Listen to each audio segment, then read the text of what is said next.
Hi viewers, today we are discussing the subject Business Environment and Policy of BBA 3 under Kerala University and myself Mary Netto, Assistant Professor DBC Kottayam.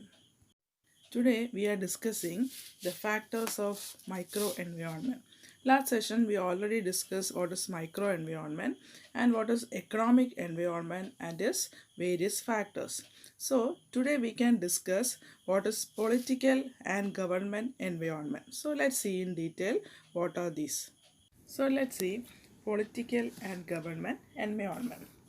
So, political environment refers to the influence exerted by three political institutions, that is, legislature, executive, and judiciary. So, let's see what are these three political institutions. We all know what is legislature. They decides on a particular course of action. So, legislature decides on a particular course of action. And the second is executive. Government is executive and its job is to implement whatever was decided by parliament. That executive means who is an executive? Government is executive and its job is to implement whatever was decided by parliament. And the third is judiciary. So judiciary has to ensure that both the legislature and executive function in public interest within the boundaries of constitution. That is, the judiciary has to ensure that both the legislature and the executive function in public interest and with the boundary of constitution. അപ്പോൾ here there are three political institution അല്ലേ, നമുക്ക് പറഞ്ഞു മൂന്നെണ്ണം. ഏതൊക്കെയാണ്? Legislature, executive, judiciary. അപ്പോൾ legislature എന്ന് പറഞ്ഞാൽ എന്താണ്? നമ്മുടെ നിയമസംഹിത ഇല്ലേ. അപ്പം ഒരു legislature is deciding A particular course of ഇല്ലേ. അപ്പം ഒരു ബിസിനസ്സിൽ നമ്മൾ എന്ത് കാര്യം ചെയ്യണമെങ്കിലും അല്ലെങ്കിൽ നമ്മൾ ബിസിനസ് ലോ ഒക്കെ പഠിക്കുന്നവരാണ്. അപ്പോൾ അതിനകത്ത് ചില നിയമങ്ങളുണ്ട്. ആ നിയമത്തിൻ്റെ അടിസ്ഥാനത്തിലാണ് നമ്മളൊരു ബിസിനസ്സിനെ മുന്നോട്ട് കൊണ്ടുപോകേണ്ടത്. And government is the executive. അപ്പം ഈ നിയമങ്ങൾ നടപ്പിലാക്കേണ്ട ഉത്തരവാദിത്വം ആർക്കാണ്? അതിൻ്റെ ഗവൺമെൻറ്, അതായത് സ്റ്റേറ്റ് ഗവൺമെൻറ്, ലോക്കൽ ഗവൺമെൻറ് അല്ലെങ്കിൽ central government. And it's job is to implement whatever was decided by parliament. അപ്പം ഈ നിയമങ്ങൾ നമ്മൾ എങ്ങനെയാണ് രൂപീകരിക്കുന്നത്? പാർലമെൻറ്റിലെ സമ്മേളനം റെസൊല്യൂഷൻസ് ഒക്കെ പാസ്സാക്കാറുണ്ട്, അല്ലെങ്കിൽ ചില നിയമങ്ങൾ ഭേദഗതി വരുത്തും. അപ്പം ഈ പാർലമെൻറ്റ് ഡിസൈഡ് ചെയ്യുന്ന ഈ നിയമങ്ങളെ ഗവൺമെൻറ് ആണ് എന്ത് ചെയ്യേണ്ടത്? എക്സിക്യൂട്ട് ചെയ്യേണ്ടത്. ഇപ്പോൾ നമ്മളിപ്പോൾ ടാക്സ് അടയ്ക്കുന്നത് ഇത്ര പെർസെൻറ്റേജ് ടാക്സ് വന്നു, GST വന്നു. അപ്പോൾ ഇതെല്ലാം തന്നെ എന്താണ്? ഗവൺമെൻറ്റിൻ്റെ എക്സിക്യൂഷനാണ്. അപ്പോൾ അവർ നടപ്പിലാക്കേണ്ടതാണ്. ഈ ലെജിസ്ലേഷനെ നടപ്പിലാക്കേണ്ട ഉത്തരവാദിത്തമാണ് എക്സിക്യൂട്ടീവായ ഗവൺമെൻറ്റിന്. തേർഡ് ഇസ് ജുഡീഷ്യറി ഇല്ലേ, നമ്മുടെ നിയമം. It has ensure that both the legislature and the executive function in public interest. അപ്പം നമ്മുടെ നിയമസംഹിതകൾ പിന്നെ അത് പ്രവർത്തിയിലേക്ക് കൊണ്ടുവരേണ്ട നമ്മുടെ ഗവൺമെൻറ്, ഇവർ രണ്ടുപേരും ആരുടെ ഇൻട്രസ്റ്റ് നോക്കണം? ജനങ്ങളുടെ, പബ്ലിക്കിൻ്റെ ഇൻട്രസ്റ്റ് നോക്കിയിരിക്കണം.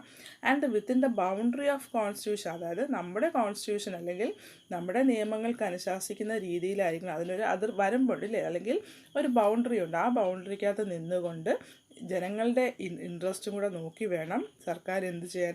ഈ നിയമങ്ങൾ നടപ്പിലാക്കാൻ.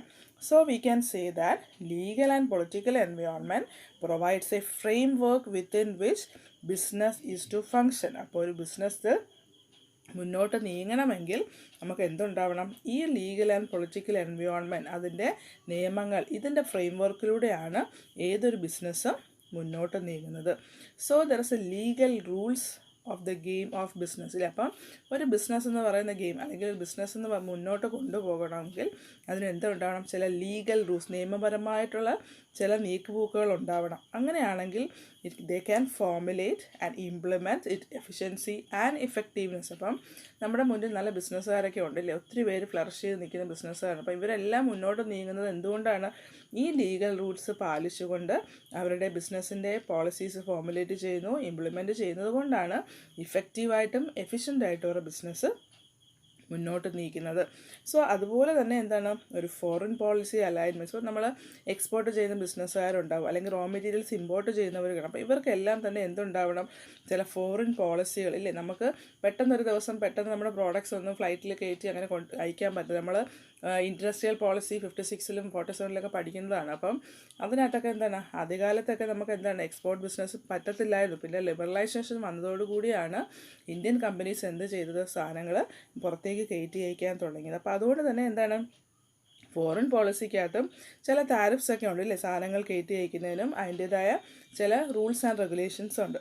So, in conclusion, we can say that the political and legal environment has profound impact on the business strategy and government laws, and the legal framework present a challenge to business. അപ്പം ഇപ്പോഴത്തെ കാലത്ത് ഒരു business എന്ന് പറയുന്ന ഒരു ചലഞ്ചാണ്. കാരണം എന്തുകൊണ്ടാണ്, ഒരു ഗവൺമെൻറ് പോളിസി അല്ലെങ്കിൽ പൊളിറ്റിക്കൽ ലീഗൽ ഫ്രെയിംവർക്ക്സ് ഒക്കെ നമ്മൾ നല്ലപോലെ പഠിച്ചിട്ട് വേണം ഒരു ബിസിനസ്സിൻ്റെ സ്ട്രാറ്റജീസ് മുന്നോട്ട് നീങ്ങാൻ. അപ്പം ലെജിസ്ലേച്ചർ എന്ന് പറയുന്ന പോയിന്റ് നിങ്ങൾക്ക് ക്ലിയർ ആയെന്ന് തോന്നുന്നു. Next is socio-cultural environment.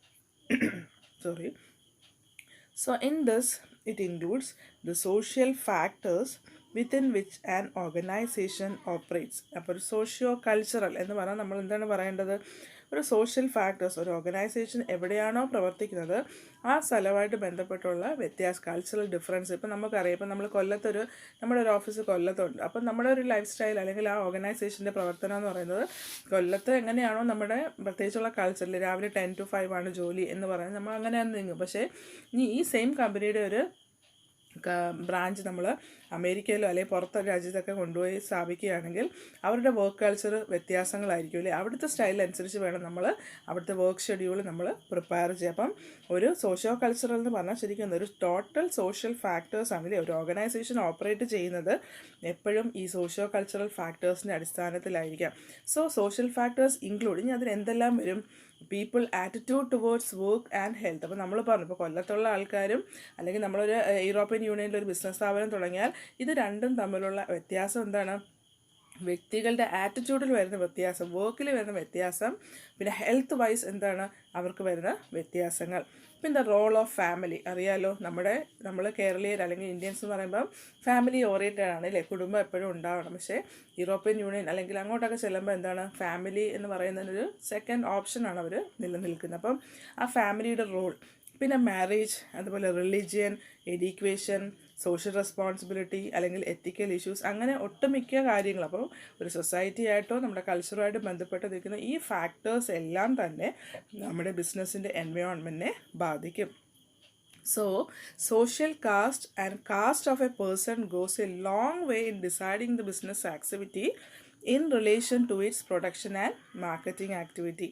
അപ്പം ഈ സോഷ്യൽ കാസ്റ്റിലെ, അപ്പോൾ നമ്മൾ സാധാരണഗതിയിൽ എങ്ങനെയാണ് നമ്മുടെ ഈ സോഷ്യൽ ക്ലാസ് അല്ലെങ്കിൽ നമ്മുടെ കാസ്റ്റ്, ഒരു വ്യക്തിയുടെ കാസ്റ്റ് എന്ന് പറയുമ്പോൾ തന്നെ എന്താണ് നമ്മുടെ ബിസിനസ് ആക്ടിവിറ്റിയായിട്ട് ബന്ധപ്പെട്ട് നമുക്ക് ഏറെക്കുറെ എന്താണ് അതിൻ്റെ ഒരു മിക്സപ്പ് ഉണ്ടാകും. ഇപ്പോൾ നമുക്ക് തന്നെ അറിയാം അല്ലേ, പല കാസ്റ്റിലുള്ള ആൾക്കാരാണ്. അപ്പോൾ ചില മേഖലയിലുള്ളവർക്ക് ചില ബിസിനസ് ചെയ്യാനായിട്ടുള്ളൊരു ബുദ്ധിമുട്ടുണ്ട് ഇല്ലേ, അല്ലെങ്കിൽ അവരുടെ കാസ്റ്റും ആ ജോലിയായിട്ട് മാച്ച് ആവത്തില്ല.